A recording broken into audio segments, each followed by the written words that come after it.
I give the CIA a total credit for sponsoring and initiating the entire consciousness movement, counterculture events of the 1960s.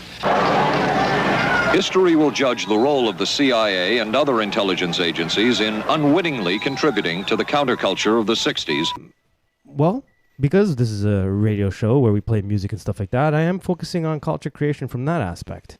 Timothy Leary, talking about psychedelics, the CIA's involvement in the counterculture, giving birth to the whole hippie movement, and massaging it with some fantastic LSD. My dear friends, enjoy. Millions of dollars would be spent on LSD research at universities throughout the country. And word would begin to spread on campus about this so-called mind-blowing drug.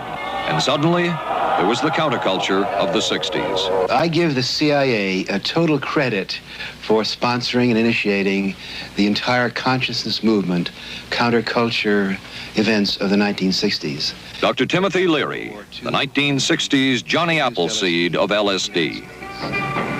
The CIA funded and supported and encouraged hundreds of young psychiatrists to experiment with this drug. The fallout from that was that the young psychologists began taking it themselves, discovering that it was an intelligence-enhancing, consciousness-raising experience.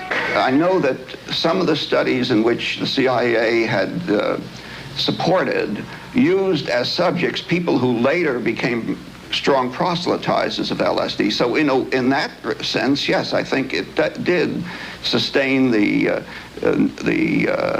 perpetuation of the use of the drug. And it's rather ironic, isn't it? The counter case that I would make in relationship to that is to remember that the people who were doing the research, regardless of who was the sponsor, I don't think anybody working in that time in the remotest ever thought that it would blow up into the kind of thing that it did.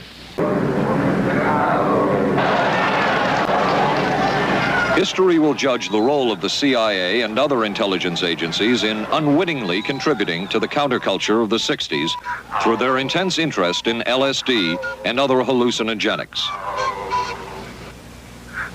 But for the moment at least, the argument can be made that the CIA helped usher in the age of Aquarius. There you have it.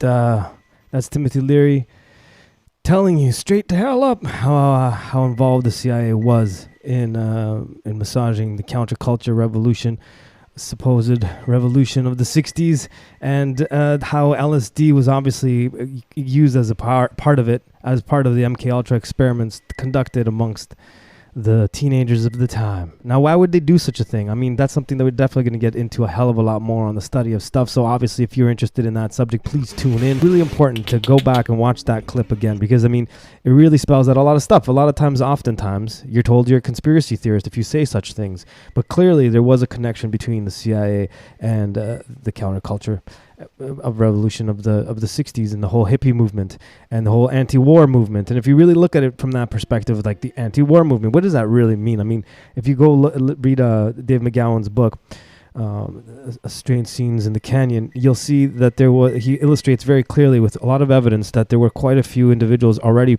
involved in the anti-war movement.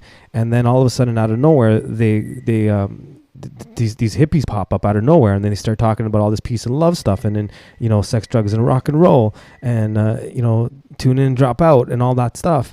But what you really, if you step back, because the tune in, drop out, that was one of Leary's catchphrases, and of course, we have Ken Kesey, who has also helped with the acid tests and getting everyone really addicted and hooked on a lot of psychedelics. And which in turn, if you can couple them up with things like festivals, like we talked about last time, Woodstock, and we're going to talk a hell of a lot more about that, and you put it all together and you kind of look at it from afar and you see what this actually does to society and how it actually pertains to hypnosis and mind control, it's not as